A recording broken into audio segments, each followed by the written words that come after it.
Trainer Ron Jans, we zoeken even waarom op het seizoen. We nemen eerst even mooi naar het begin van dit seizoen. Hoe kom je eigenlijk dat seizoen in? Maar wat voor gevoel? Nou, ik was wel... Kijk, in juni was er wel wat gebeurd natuurlijk. En dan ben je heel benieuwd hoe je jezelf inderdaad voelt. En ik moet zeggen dat de voorbereiding heel goed is verlopen eigenlijk. Met veel jonge jongens die zouden eigenlijk een beetje snuffelen, een stage. En die zijn blijven hangen omdat we vonden dat ze heel veel energie in het team stopten. En ja, voor hun ontwikkeling is het alleen maar beter om met de eerste selectie mee te trainen. En dus het gevoel was gewoon goed toen we de competitie begonnen. En je wist dat we een heel moeilijk programma hadden in het begin van de competitie. En die eerste wedstrijd tegen NEC die moest je eigenlijk winnen. En nou, dat was wel even een misrekening, moet ik zeggen. Ja, en vooral die wedstrijd in Den Nij, 2 keer 4 wien, Twente en Ajax. Oeh, daar zit je denk ik wel even in de dip. Ja, nou ja, 5-1 dat is een uitslag die de eerste seizoen zelf wel vaker is voorgekomen. Maar toch vind ik die eerste wedstrijd eigenlijk, dat stoort mij nog het meeste. Dat we eigenlijk tegen NEC na moeizaam eerste kwartier gewoon goed speelden. Een gewonnen wedstrijd speelden. En 10 minuten voor tijd of zo valt er zomaar een goal en wordt het nog 2-2. En ja, dan komen ook weer herinneringen. Vorig jaar hebben we ook vaak een 2-0 voorsprong hebben weggegeven. Dus daar baalde je van. Want als je 3 punten hebt. Want je kunt namelijk verliezen van Ajax en van FC Twente. Maar de uitslag was natuurlijk veel te groot. Maar ik vond dat er wel verklaringen waren. Want we hebben tegen Ajax eigenlijk bleven aardig hangen in de wedstrijd. Alleen toen werd het 3-1. En ja, toen deden we niet meer wat we moesten doen. En toen dreigde gewoon een grotere uitslag. En werd het 5-1. En in die fase had het nog erger uit kunnen vallen. En dan speel je thuis tegen Twente. En de eerste wedstrijd van Ramon Zomer. Jeffrey Gouden was nog niet fit. En we dachten van tegen Janko kun je 1-op-1 spelen. Tenminste 1-op-1. We zetten druk en dan kom je achter 1-op-1. Maar de eerste helft zijn we geslacht op die ruimte achter onze achterhoede. En was het al 3-0 was bekeken. En daarna is het eigenlijk het seizoen echt begonnen. En vind ik dat we met de tevredenheid terug kunnen kijken. Met wel wat kritische kanttekeningen. Maar de start was natuurlijk heel, heel ongelukkig. Ja. Maar hing je op dat moment bij die 2 keer 4 wien, Twente Ajax, het gevoel van, daar gaan we weer? Nee, want als je dat denkt en je straalt dat uit. Ja, je hebt natuurlijk wel na zo'n wedstrijd van NEC heb ik ook uitgesproken van ja, zo zonde. En dan heb je het ook weer over vorig seizoen. Maar we moeten naar vandaag de dag en naar de toekomst kijken. En dat is nu ook weer zo. Het is de dag na PSV. En dan kun je alleen maar in die wedstrijd blijven hangen. Maar het is goed dat we nu terugblikken. Want we hebben eigenlijk wel aardig wat stappen gemaakt. En daar moeten we mee door. Er komt een ommekeer. Volgens mij komt hij vrij gauw. En is het omslagpunt Feyenoord uit. Ja, Feyenoord vind ik echt van het team en van ons allemaal een enorme prestatie. Want ja, 2 keer 5-1 verliezen en alle kritiek die er komt, en dat is logisch vanaf de buitenkant, ja, dan staat er aardig wat druk op. En nou, we hebben daar bij Feyenoord een uur lang hebben we gewoon uitstekend gespeeld. We waren beter dan Feyenoord, we stonden op voorsprong. En dus we kunnen voetballen en we kunnen knokken. Want we kwamen met 10 en we kwamen met 9. En we halen toch die 2-2. En ja, dat gaf toch denk ik een heel goed gevoel. En ja, dan moet je dat doorzetten. En dat is tegen Groningen gelukt met een hele afwachtende eerste helft van beide ploegen. En kwamen voor rust op 1-0. En na rust hebben we 3-0 hebben we verdiend gewonnen. En eigenlijk was toen, ja, het kooitje was open. Ja, ja, de tweede wedstrijd op Riegel net meer Flen. 15 als je de beker nog maar tellen. Hoe kun je die ommekeer verkleren? Waar komt het erop dat het er nog niet in het volle beter gaat? Nou, tijd. Ja, er zijn toch wat dingen veranderd. Ik denk dat Van der Bussen ook... Hij begon niet slecht aan het seizoen, maar het was nog niet opvallend. En ik denk dat Brian van der Bussen terug kan kijken op een hele goede seizoenshelft. Dat hij in een aantal wedstrijden gewoon op cruciale momenten hele goede ballen heeft gepakt. Gouden Leeuw kwam na de blessure van de voorbereiding terug en Zomer raakte gewend. En daardoor werden we een stuk stabieler eigenlijk. En ik vind dat we hebben in de voorhoede en op het middenveld bijna altijd met dezelfde spelers gespeeld. En daar zie je dat dingen zich daar ook ontwikkelen. Op middenveld gingen we steeds beter, vond ik, staan als we de bal niet hadden. Maar we begonnen ook steeds beter te voetballen. En we mogen er ook wel een beetje trots op zijn dat wij als ploeg, en dat is de voorhoede, dat is de blikvanger, dat wij zijn de enige ploeg die elke wedstrijd gescoord heeft. En dat is ook wel lekker. Herinner je nou les die ik wat meer maar een glimlach groen? Nou ja, ik hoor mensen dat al schrijven en zeggen. En resultaten bepalen heel erg je gemoed. Dus dat zal ook wel zijn. Want als je een paar maanden niet verliest,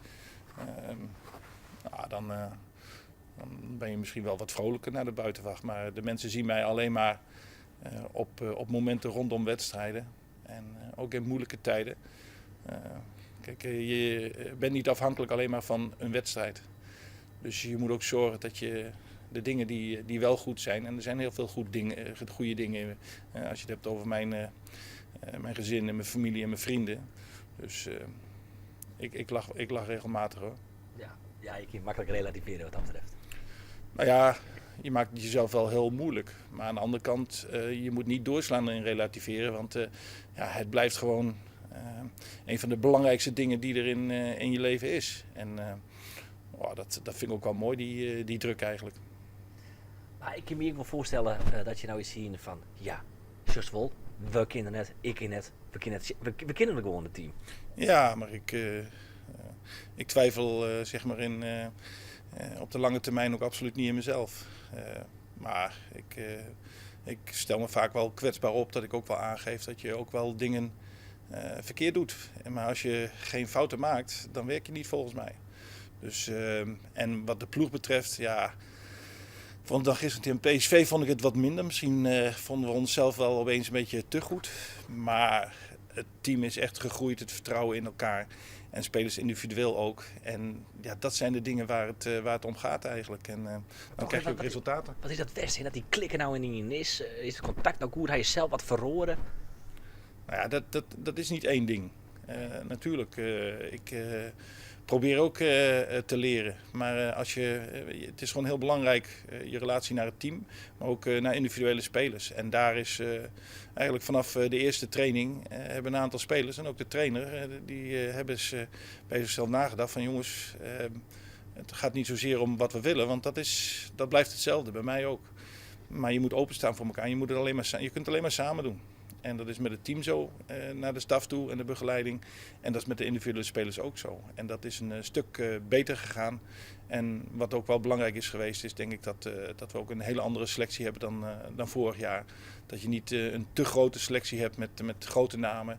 En nu gretige jonge jongens daarachter hebt. Ja, de relatie met de spelersgroep is nou goed. Ja, er zal altijd wel 1 of 2 zijn die wat moeite hebben, maar die spelen meestal niet bij de eerste elftal. Hè. Maar nee, dat hoort ook zo, dat hoort zo. Ja. Dat is een feit. Ja. Maar net onderschatten, dat die selectie van Lietse wordt niet, dat een grote rol spelen had. Nou, de selectie is niet kleiner geworden, maar is anders geworden. Want qua aantal hebben we hetzelfde aantal spelers. Alleen als je, ik noem wat op de tribune moet zetten, Papadopoulos en Elyounoussi en Djuric en Hoezam. En het is nu Kainz en Smit van Anholt. Dat is toch wel wat anders. En ik moet ook zeggen dat dit veel beter bevalt. Ook al omdat ik zelf een trainer ben, dat ik het liefste werk bij een club met een opleiding. En dat je jonge jongens ook kansen geeft. En ze moeten natuurlijk ook uiteindelijk de kwaliteit hebben. Maar daar sta ik ook helemaal achter. En dat is ook een speerpunt van de club. Dus dat is wel mooi. Dan zitten we precies op dezelfde lijn. Ja. Maar is dat dit, wat je nou in mijn maat zit, Aron, Jelle hier, dat dit is, weet je eigenlijk van elkaar binnen? Nou, we zijn halverwege. Ja. En vorig jaar stonden we halverwege 7e en nu ook. Ja. En waarom je gekomen bent is wel om te werken, om weer Heerenveen, om een steen bij te dragen, om Heerenveen weer te krijgen.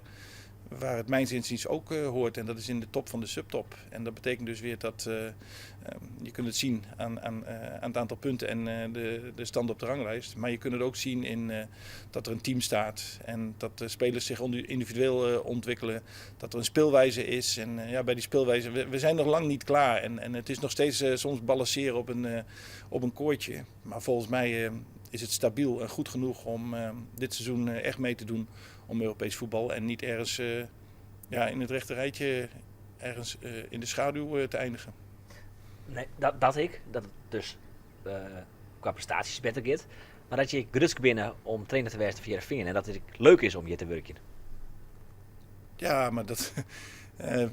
vorig jaar, ik heb het tegen jou ook al vaker gezegd. Eigenlijk tot januari waren er wel wat dingetjes, ontevreden spelers omdat ze niet speelden die speelden. Maar ik heb met heel veel plezier gewerkt.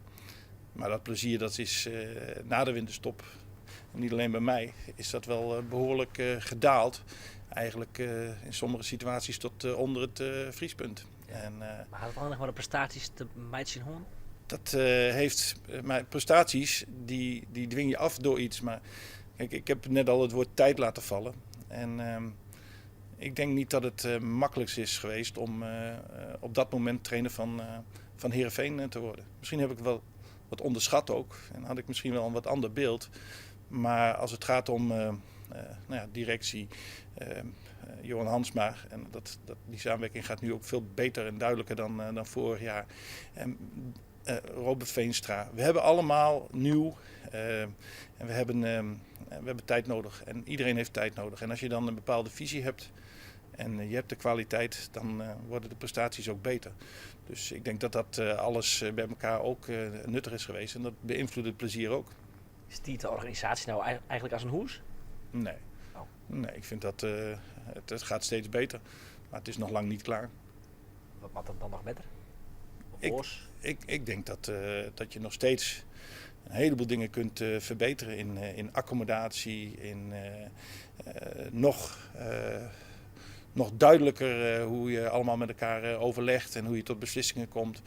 En ook binnen de selectie, en dat is mijn pakje aan, zijn er nog steeds dingen dat je zegt van dat kan nog steeds kan dat beter. En dat is wel mooi dat wij dan niet tegen PSV, maar de 2, misschien zelfs wel 3 wedstrijden ook uit bij NAC voetbal hebben laten zien. Waar niet alleen het publiek, maar ook wij en ook de spelers en ook de trainer, dat ze zeggen van daar moeten we naartoe. Want eigenlijk, zeker de thuiswedstrijd tegen AZ, in ieder geval 75 minuten lang, daar willen we eigenlijk naartoe. En dat regelmatig laten zien. En daar kunnen we nog winst boeken, bijvoorbeeld in thuiswedstrijden tegen op papier wat kleinere tegenstanders. Ik bedoel eigenlijk meer dat de basis in de organisatie zowel bedrijfstechnisch, maar ik als het voetbalbedrijf is, maar dat het nou stiert. Iedereen duidelijk wit, werd zo'n tab binnen. Johan Hansma, technisch directeur, Jo binnen leider van het eerste elftal, om het samen te zeggen. Ja, maar ik denk dat het nog veel beter kan, want als je iets opbouwt met die tijd, dan word je ook alleen maar beter met elkaar. En ook individueel doe je steeds meer ervaring op. En dan denk ik dat we op allerlei fronten, en dat begint van spelers, maar dat begint ook binnen de club. Want je kunt er gewoon niet omheen dat na het afscheid van Riemer van der Velde als voorzitter, dat de club gewoon ook heel moeilijk heeft gehad om ook daar duidelijkheid en ervaring, maar ook steun te krijgen van buitenaf. En dat lijkt nu de goede kant op te gaan. Maar volgens mij kan dat nog steeds beter. Ja, ik weet ook een beetje van accommodaties zijn je, maar kun je nou meer voorbeelden van dat mag beter? Nou ja, ik vind dat ik mij het beste kan richten op waar ik verantwoordelijk voor ben. En ik heb net wel dingen gezegd over de ontwikkeling van de speelwijze en team en spelers.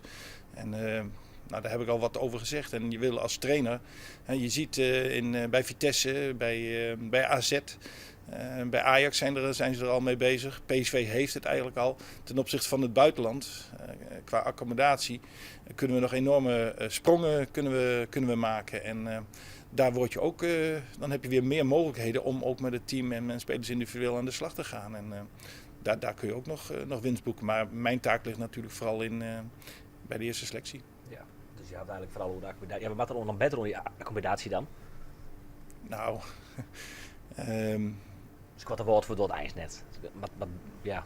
Nou, kijk, vind dat daar moet ik wat voorzichtig in zijn, want dat is niet mijn takenpakket. Maar waar het om gaat is dat je uiteindelijk bij het niveau van topsport waar Heerenveen en meer clubs in Nederland zitten, dan moet je eigenlijk een trainingsaccommodatie hebben die helemaal voldoet aan de huidige maatstaven. En daar zijn de meeste Nederlandse clubs liggen daar nog enorm achter.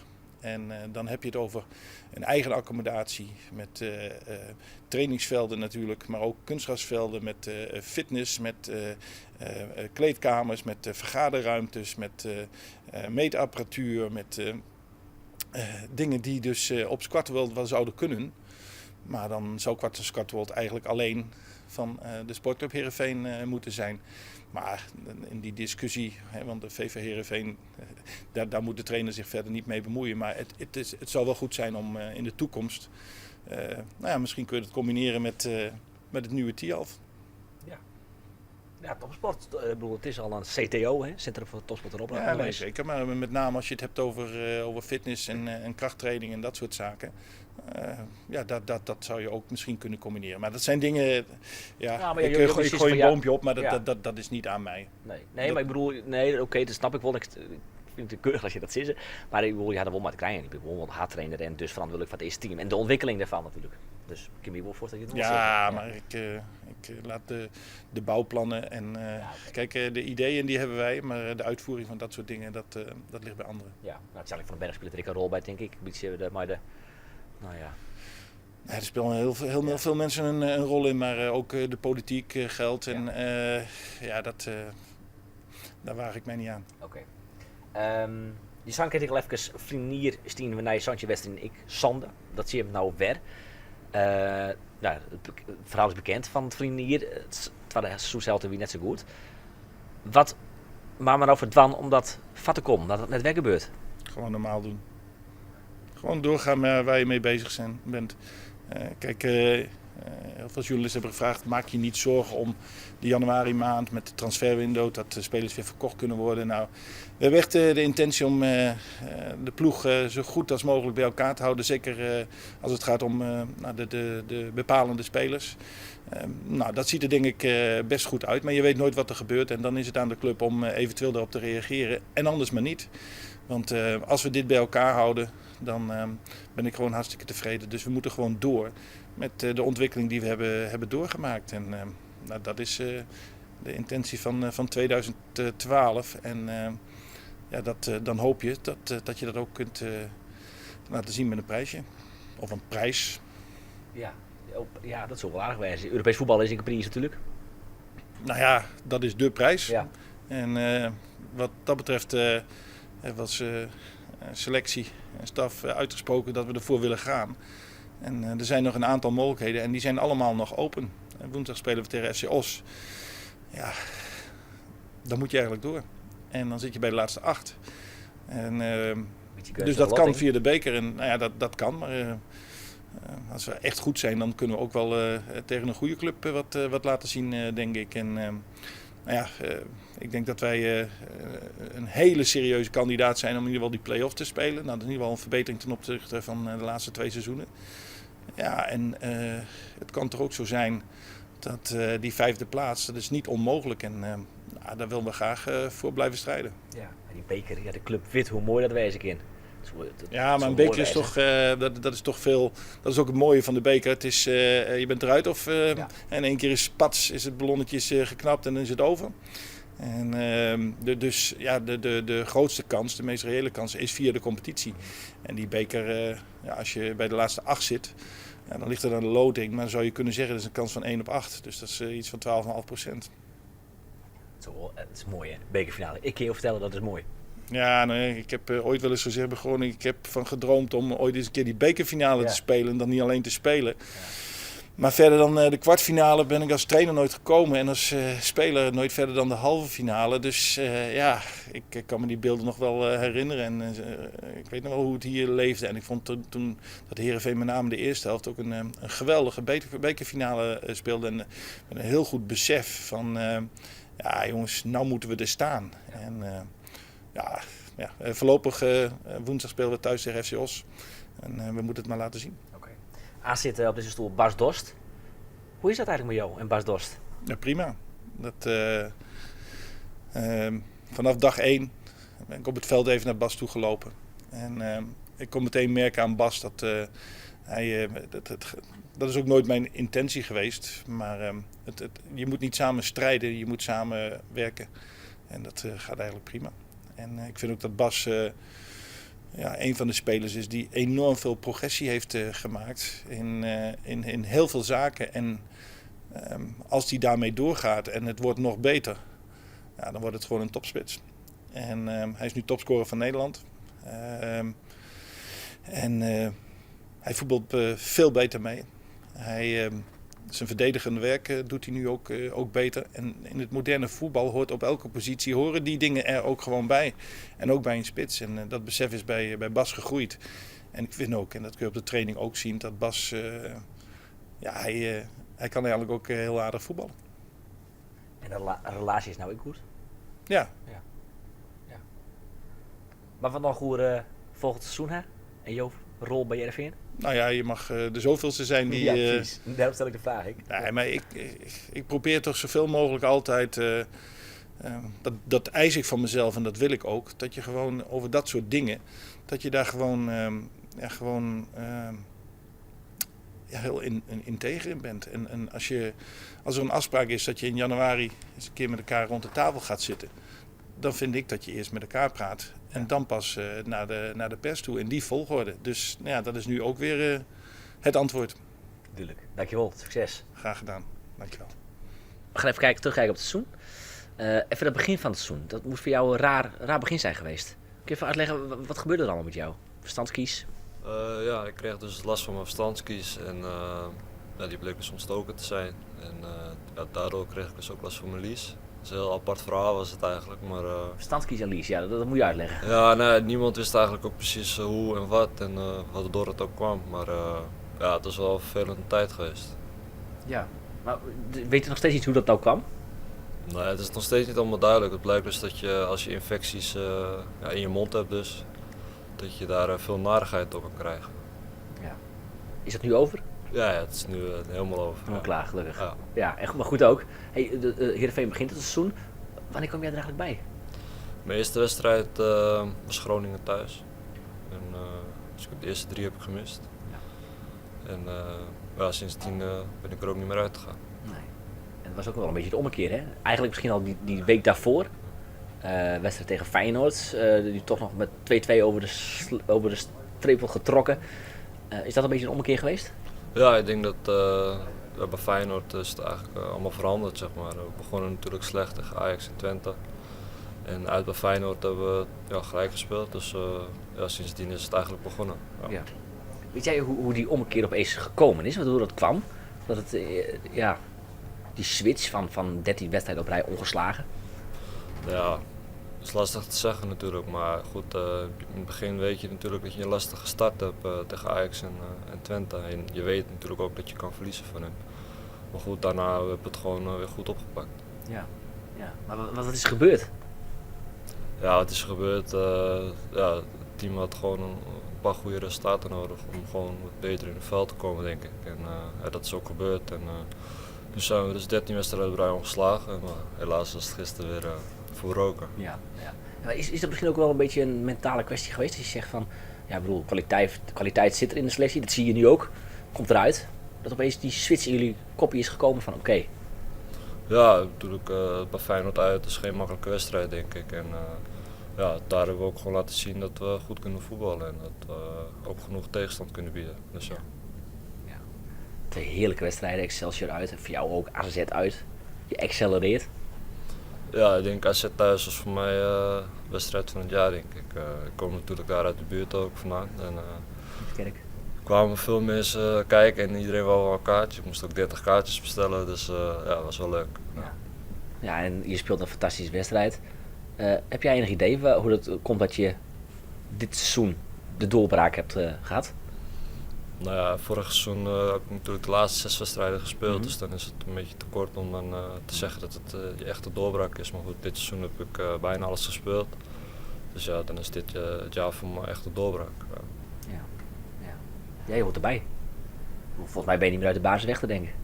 Nee, ik ben sinds dat ik erin ben gekomen ben ik er ook niet meer uitgegaan. Dus ja, het geeft natuurlijk veel vertrouwen en het is allemaal positief. Ja. Verandert je leven dan ook? Ik bedoel, je bent ineens een bekende Nederlander, denk ik. Ja, Overdreven misschien, maar toch. Nou, ik ben daar op zich niet veel mee bezig. Ik bedoel, je wordt natuurlijk wel meer herkend en dat soort dingen, maar ja, dat hoort er gewoon allemaal bij. Ja. Wat maakt jou goed? Wat maakt mij goed? Ja. Ja, dat weet ik niet. Dat laat ik liever aan andere mensen overvragen. Ja, snap ik. Ja. Wat kan er nog beter dan? Misschien een betere vraag inderdaad. Ja, het kan nog beter. Ik denk dat ik fysiek nog sterker moet worden. En ja, dat ik af en toe nog wel eens agressiever moet zijn. In het duels. Toch sinds het gaat wat beter met Heerenveen. Heeft onder andere sinds Groningen. Feyenoord eigenlijk daarvoor al. Sinds Ramon Zomer gekomen is. Hoe belangrijk is hij eigenlijk, Ramon Zomer, voor jou? Ja, ik denk wel belangrijk. Ramon heeft natuurlijk wel wat meer ervaring dan wat ik heb. En ik kon natuurlijk pas net kijken en hij speelt al een aantal jaren in de Eredivisie. Dus ja, hij coacht me veel. Dus ja, ik heb wel een goede naast hem aan hem. Ja. Dit seizoen, ik bedoel, de doelstelling voor jullie is Europees voetbal halen. Moet het kunnen? Ja, dat denk ik wel. Ik bedoel, we hebben tegen onze concurrenten Groningen, Vitesse wel laten zien dat we zeker niet minder als hun zijn. Dus behalve dan tegen de echte topclubs ja, zijn we misschien gewoon nog net niet goed genoeg. Maar voor de rest kunnen we van iedereen winnen. Ja. Vorig seizoen had Heerenveen eigenlijk ook een prima eerste seizoen zelf. Zo slecht was het ook allemaal ook weer niet. 7e sta je, nu ook. Wat moet je er nou aan doen om ervoor te zorgen dat dat niet weer gebeurt in Kakken? Ja, het is eigenlijk lastig te zeggen, want vorig seizoen was ik natuurlijk niet helemaal bij. Ik was pas aan het einde van de competitie bij, maar ja, we moeten gewoon zorgen dat we na de winterstop, eerst natuurlijk nog tegen FCO's woensdag, maar dat we na de winterstop gewoon doorgaan met waar we gebleven zijn. Ja. Merk jij dat er een verschil is met vorig jaar? Of zeg je, nou, zoveel is er eigenlijk ook weer niet veranderd? Nou ja, er zijn natuurlijk een hoop jongens weggegaan die ontevreden waren, dus dat werkt natuurlijk misschien ook wel door in de sfeer van de groep. En er zijn veel jonge jongens voor teruggekomen en ja, wat dat betreft is er wel een groot verschil, ja. Dankjewel. Ja, graag gedaan. Bas, seizoenshelft, deze eerste seizoenshelft. Is dit, je hebt de 3 helften eigenlijk meegemaakt nu bij Heerenveen. Is dit de beste van die 3? Ja, zeker. Zeker. Ik denk dat we niet goed begonnen zijn, maar achteraf een 7e plek, ja, dat is niet slecht. Nee. Heb je nou ook eigenlijk een beetje het gevoel van, eindelijk, het komt eruit, zie je wel, ook naar de buitenwacht, kan het wel? Jawel, maar natuurlijk, dat is belangrijk voor mezelf ook. Alleen, ja, dan zoals gisteren was weer, is dan wel weer jammer, want je hebt een hele goede reeks gehad en dan ben je niet in staat om PSV het moeilijk te maken. Eventjes terugblikken op het seizoen. Hè. We gaan even naar het begin van het seizoen. Je speelt eerst nog NEC thuis. Ja, 2-2, lullig. Dan die 2 wedstrijden, die 2 keer 5-1. Had je op dat moment zoiets van, oh, dan gaan we weer? Nee, dat idee had ik niet. Alleen, ja, 2 keer met 5-1 verliezen van de topclubs, dat was wel tekenend dat het nog niet goed zat. En ik denk dat we daarna, volgens mij hadden we daarna Feyenoord, dacht ik. Ja.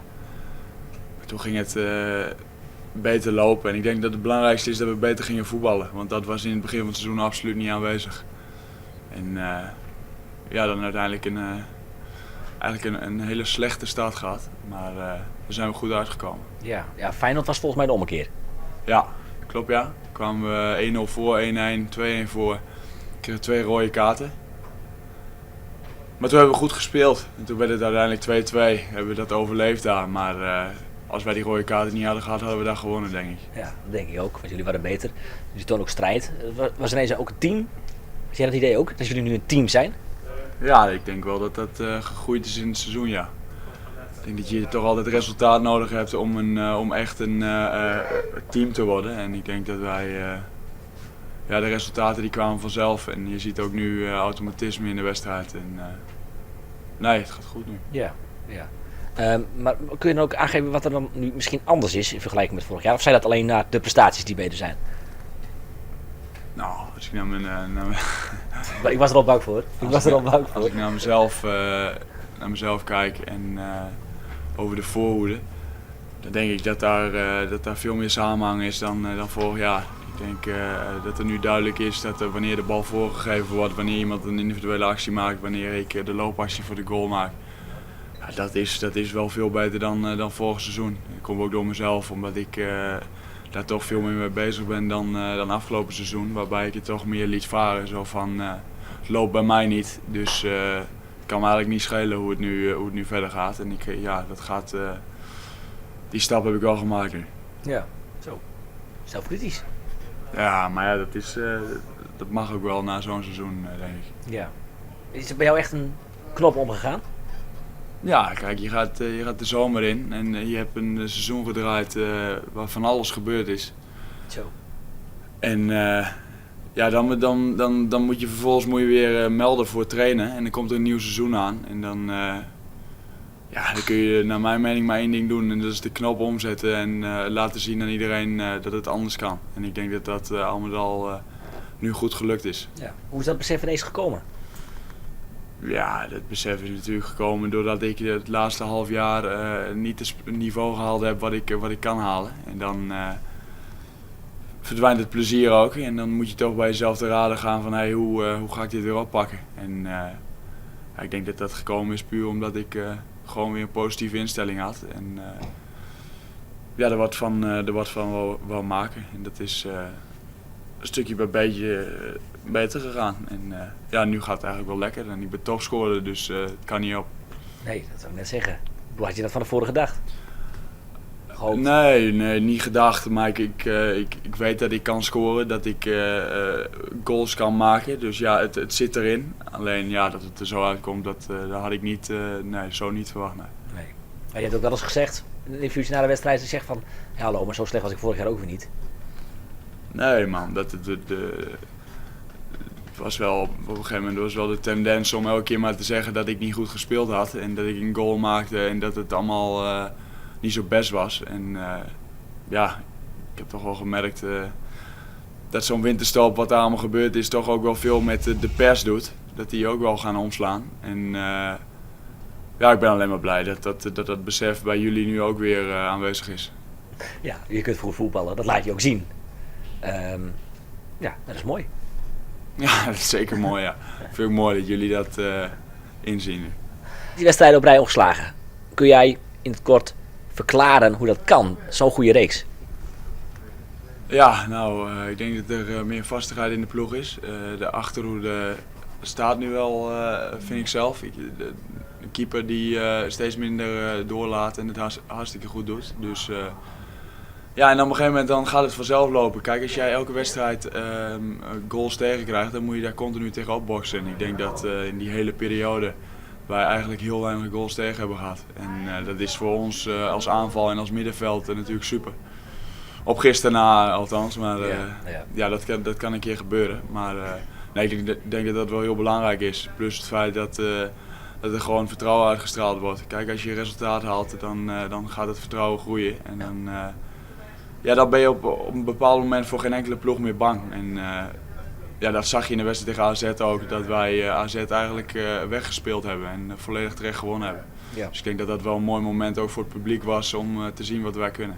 Dat is ook wel lekker weer, hè? Dus is dit ook een beetje de reden waarom je gekomen bent bij Heerenveen? Ja, ik denk dat je dat precies goed zegt, ja. Dit is de reden dat ik naar Heerenveen ben gekomen. Vooral voor de thuiswedstrijden waar je eigenlijk iedereen moet kunnen pakken. En dat was in die wedstrijd absoluut zichtbaar.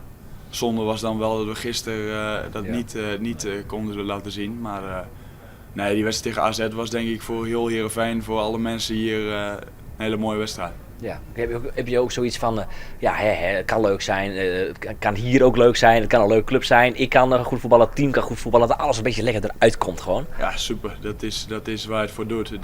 Die wedstrijd gaf bij iedereen zo'n ontzettend goed gevoel. En ja, dat was inderdaad waar. Ja. Ik had wel het gevoel van dat het heerlijk was en die week erop scoor je 5 keer, zo. Dus daar kan het niet op. Nee. Topscorer van de Eredivisie? Ja, halverwege, hè, maar zijn er nog niet. We zijn er nog lang niet. Nee, het zegt ook al wat. De ambitie is ook hoog. Ja, dat heb ik ook eerder aangegeven. Kijk, als je nou na de winterstop er nog 3 of 4 inschiet, dan kun je niet tevreden zijn. Terwijl je normaal voor het seizoen voor 18 goals tekent. Maar je moet je doelen gaan bijstellen nu. En ja, ik wil nu ook hoog blijven staan op die lijst. Tuurlijk, dat is belangrijk. Vorig jaar stond Heerenveen op dit tijdstip 7e. Nu weer. Wat gaan jullie dan doen om ervoor te zorgen dat dat niet weer gebeurt? Ja, allereerst denk ik dat je het seizoen van vorig jaar niet kunt vergelijken met dit jaar. Maar wat gaan we daaraan doen? Ja, ik denk, we gaan in ieder geval op trainingskamp. We gaan naar hetzelfde land toe, dus Geen goed teken. niet Nee. hopen dat we daar weer zo vandaan komen. Nee, maar ik denk dat het in de groep beter zit nu en dat het gevoel beter is. En, ik denk dat we na de winterstop een hele leuke reeks hebben. Direct de eerste 3 wedstrijden, dacht ik. Ja. Dan kun je direct, dus volgens mij 1 uitwedstrijd tegen de Graafschap en dan De 2 keer thuis, dacht ik. Maar dat zijn direct 3 wedstrijden waar je het kunt laten zien. En als wij zo voetballen zoals wij deze helft hebben gevoetbald, dan op gisteren na, dan zie ik geen problemen. Ja, en dat gevoel heerst in de hele ploeg, dat dat niet weer gaat gebeuren. Nee, ik denk dat helemaal niemand daarmee bezig is.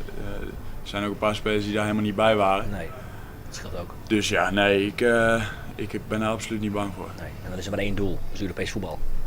Ja, nou, het is wel jammer dat je continu op de 5e plek stond en er heel dichtbij was. En dan uiteindelijk de laatste wedstrijd voor het seizoen naar plek 7 gaat. Ja, dat is zonde. Dat is waardeloos. Plek 7 staat al wat minder dan 5, maar nee, die 5e plek is de doelstelling, ja. Ja. En vorig jaar rond deze tijd zat je er ook heel anders bij, hè? Vorig jaar rond deze tijd, toen hunkerde ik naar de winterstop. En ja, ik heb nu eigenlijk zoiets van, het is wel jammer dat het winterstop wordt. Want het begon een beetje te lopen, de goals kwamen en dan is het wel jammer dat het nu even stopt. Maar nee, klopt, het verschil is gigantisch groot. Ja. Vooral in de periode in januari, eind januari, arbitragezaak. Heb je nu ook wel achteraf zoiets van, jeetje, ben ik blij dat dat allemaal achter de rug is. En wat een ellende allemaal, gezeik. Ja, daar ben ik zeker blij mee, ja. Op zich ben ik er ook wel blij mee dat ik het heb meegemaakt, want het leert je toch wel veel. Geeft je ook veel informatie over de voetballerij, dus nee, het was heel leerzaam, maar Geen spijt van? ja, deels wel, deels niet. Waar ik misschien achteraf spijt van heb, is dat het helemaal zo gemoeten heeft met de arbitragezaak, met al dat gezeik eromheen. Maar waar ik geen spijt van had, was op dat moment dat ik naar een club wou waar ik kon spelen en ik speelde hier niet. Dus nee, dat bleef een beetje dubbel. Maar nee, dat is gelukkig nu heel anders, ja. Ja. Zal het Ajax zich nou weer zo melden? Wat dan? Ja, dan kunnen ze het op hun buik schrijven. Want Oké. nee, dat gaat niet gebeuren nu. Dat zijn duidelijke woorden. Het zijn duidelijke woorden, ja. Maar nee, Ajax heb ik uit mijn hoofd gezet. Sowieso, jij blijft bij Heerenveen nog een seizoen. Dit Dat seizoen. is, als het aan mij ligt, is dat zeker het verhaal, ja. Het bevalt me hier. Ik heb het te pakken nu. Ik wil nu doorzetten. En, nee, ik zie op dit moment geen reden om te gaan.